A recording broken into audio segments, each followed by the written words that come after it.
Жолдаманы алған соң не істеу керек?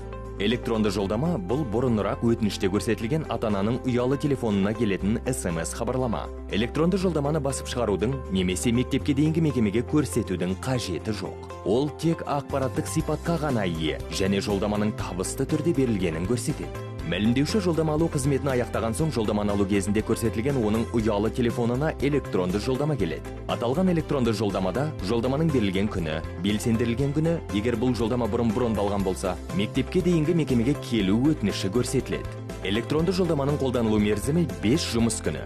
Егер баланың заңды өкілі келіп үлгермесе және мектепке дейінгі мекемеге тіркелмесе, жолдама жоққа шығарылады. Өтініш уақытша кезектен алынып тасталады және 10 жұмыс күніне тоқтатым парағына орналастырылады.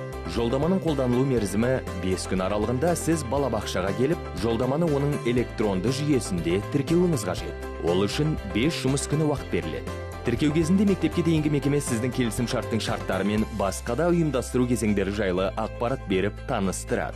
Бірақ мектепке дейінгі ұйымға бару үшін жолдама жеткіліксіз. Мектепке дейінгі мекемеге тіркелу үшін ата-анасының жеке куәлігін және баланың туу туралы куәлігін ала бару керек. Мектепке дейінгі ұйым аталған құжаттарды ЖСН бойынша өзінің ақпараттық жүйесінен сіздің электронды жолдамаңызды өзі тауып алады. Тіркеу уақытында мектепке дейінгі ұйым келісімшарттың шарттары мен басқа да ұйымдастыру кезеңдеріне қатысты кеңес береді. Деректер тексерілген соң, мәлімдеуші балабақшаға толық көлемдегі құжаттарын ұсыну арқылы мектепке дейінгі ұйыммен келісімшартқа отыруы қажет. Егер сіздің осы уақытта барлық құжаттарыңыз дайын болса, онда бірден келісімшартқа қол қойыңыз және мектепке дейінгі ұйымға тіркеліңіз.